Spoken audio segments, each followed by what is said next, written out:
ইউসুফ আলাইহিস সালাম ভাইরা কোথায় আসলো, পুরো এলাকা জুড়ে দুর্ভিক্ষ দেখা দিল। দুর্ভিক্ষ দেখা দেওয়ার কারণে খাবার সংকট, কিন্তু মিশরে খাবার সংকট নাই কেন? ওই যে রাজা স্বপ্ন দেখেছিলেন 7টা গরু ইত্যাদি, স্বপ্নের ব্যাখ্যার আলোকে ইউসুফ আলাইহিস সালামকে দায়িত্ব দেওয়া হয়েছে যে আপনি এই দেশের কৃষি মন্ত্রণালয়টা দেখেন, অর্থ মন্ত্রণালয়ের দায়িত্ব আপনি নেন, আপনি পুরো ব্যবস্থাপনা করেন, দুর্যোগ ব্যবস্থাপনা আপনি করেন, তাহলে কি হবে, দেশটা দুর্ভিক্ষ থেকে বেঁচে যাবে। আপনি যেভাবে স্বপ্নের ব্যাখ্যাটা দিয়েছেন সেই ব্যাখ্যার আলোকে আপনি মিশরের অর্থ ব্যবস্থাপনা, কৃষি ব্যবস্থাপনা করেন। তো সেইভাবে করলেন। তো করার পরে এমন রসদ হলো, ফসল হলো, একদম মিশরের খাদ্য সংস্থান হয়ে অনেক খাবার উদ্বৃত্ত হয়ে গেছে। উদ্বৃত্ত খাবারটা মিশরের গোডাউনে গুদামে রাখা হয়েছে, গুদামজাত করে রাখা হয়েছে। যখন দুর্ভিক্ষ শুরু হলো তখন আশেপাশের অঞ্চলে তো ফসল নেই, ফসল না থাকার কারণে সবাই হাহাকার। তো কোথায় খাবার আছে? মিশরে খাবার আছে। সেখানে মিশরের রাজা অল্প মূল্যে খাবার বিক্রি করছে, রসদ দিচ্ছে একদম নামমাত্র মূল্যে। তো সবাই দলে দলে ফিলিস্তিন থেকে, মিশরের জর্দান থেকে, সুদান থেকে, বিভিন্ন এলাকা থেকে মিশরে খাবার নেওয়ার জন্য আসছিল। তো সেই তালিকায় ইউসুফ আলাইহিস সালাম ভাইরাও আসছেন। আসার সাথে সাথে যখন দরবারে প্রবেশ করলেন, ইউসুফ আলাইহিস সালাম তো সরাসরি কাজটা তদারক করছিলেন যে খাবার কারা কতটুকু নিচ্ছে। তো ভাইরা যখন ঢুকছিল, যে ভাইদেরকে দেখে তিনি চিনে ফেললেন এরা তো ওই লোক, আমার ভাইরা যারা আমাকে কুফে ফেলে হত্যা করতে চেয়েছে, এর হলো সেই ব্যক্তিরা। তো চেনার পর তিনি কিছু বলেননি। তো আসলো, আসার পরে বিনিয়ামিন যখন আসলো, প্রথমবার বিনিয়ামিন আসেনি। তখন ভাইদেরকে বললো তোমরা বাড়িতে আরো 2 জন অতিরিক্ত খাবার নিচ্ছ, কারণ বাড়িতে ইয়াকুব আলাইহিস সালাম এবং বিনিয়ামিন, ওই 10 ভাই বললো যে আমাদের বাড়িতে বাবাও আছে, ছোট ভাইও আছে, তার জন্য খাবারটা দিন। ইউসুফ আলাইহিস সালাম বললেন না, বৃদ্ধ লোক আসেনি ঠিক আছে, কিন্তু ছোট যে ছেলে তাকে নিয়ে আসতে হবে, নাহলে আমরা অনুপস্থিত জন্য খাবার দেবো না। তো ঠিক আছে, প্রথমবার চলে গেল। প্রথমবার যাওয়ার সময় আবার ইউসুফ আলাইহিস সালাম আরেকটা কাজ করেছেন, যে তিনি যাওয়ার সময় যে টাকা, পণ্য মূল্য, খাবারের মূল্য, যে পণ্য মূল্যটা তিনি কি করেছেন, তাদের ব্যাগের মধ্যে ঢুকিয়ে দিয়েছেন। ব্যাগ খুলে দেখেছে আমাদের খাবারও ঠিক আছে, আবার পণ্য মূল্য। তারা বললো যে তা খুশি, আমরা তো টাকা তো আমাদের লাগানি, বিনামূল্যে আমরা খাবারটা পেয়ে গেছি। ইয়াকুব বললেন আমরা আবার যাব, তবে এইবার শর্ত হলো বিনিয়ামিনকে নিতে হবে।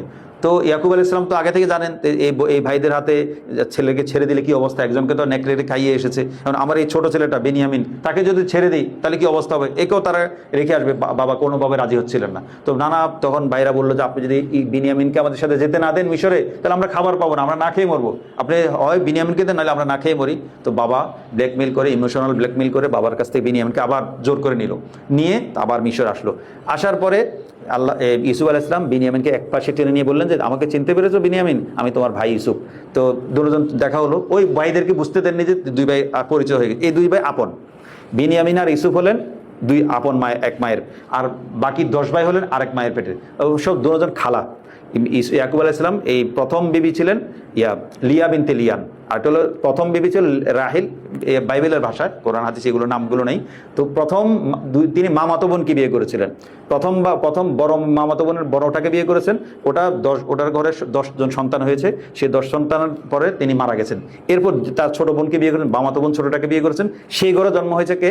বিনিয়ামিন, ইউসুফ আলাইহিস সালাম এবং বিনিয়ামিন। এরা 2 জন মায়ের পেটের ভাই, আর বাকি 10 জন আরেক মায়ের ভাই। ওই 10 জনের মধ্যে এখন বিনিয়ামিন তো হলো ছোট ভাই, বর্তমান যে ইসরায়েলের প্রধানমন্ত্রী বেঞ্জামিন নেতানিয়াহু, বিনিয়ামিন। আর বড় বিনিয়ামিন নেতানিয়াহুর আগে যে প্রধানমন্ত্রী ছিল নাফতালি বেনেট। নাফতালি হলো আগের 10 ভাইয়ের এক ভাই। নাফতালি আগের 10 ভাইয়ের এক ভাইয়ের নাম কি? নাফতালি। তো তার ইহুদিদের নামগুলো এতে ইউসুফের পরিবারকে ঘুরে।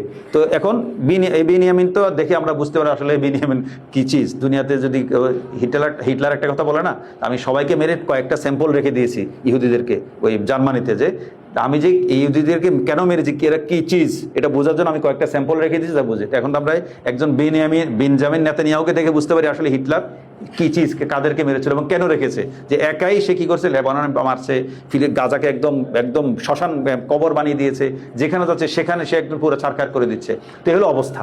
তো এই ইহুদিরা কেমন জিনিস, যুগে যুগে নবীদেরকে হত্যা করেছে। আমাদের নবীদেরকে 4 বার হত্যা করার চেষ্টা করেছে, আমাদের নবী সাল্লাল্লাহু আলাইহি সাল্লামকে মদিনাতে 4 বার। তো শেষবার ওদের অতিষ্ঠ হয়ে নবীজি হুকুম জারি করলেন তোমাদেরকে মদিনা থেকে বহিষ্কার করতে হবে, চলে যেতে হবে প্রত্যেকবারে। এবং একবার এমনভাবে ষড়যন্ত্র করেছে যে মদিনাতে মুসলমানদের থাকাটা কঠিন হয়ে গেছিল। যাক, তো আমরা এই বিনিয়ামিনকে আসার পরে ইউসুফ আলাইহিস সালাম বললেন আমি তোমার ভাই, তোমাকে আমার কাছে রেখে দেবো। তো ইউসুফ বললেন কীভাবে, বিনিয়ামিন বললেন আপনি কীভাবে রাখবেন, আমাকে তো আব্বার কাছে ফিরে যেতে হবে।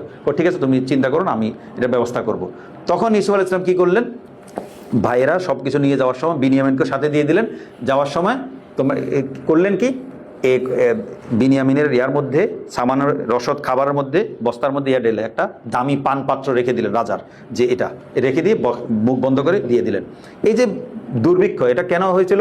পুরো এলাকায় খাদ্যের অব্যবস্থাপনার কারণে।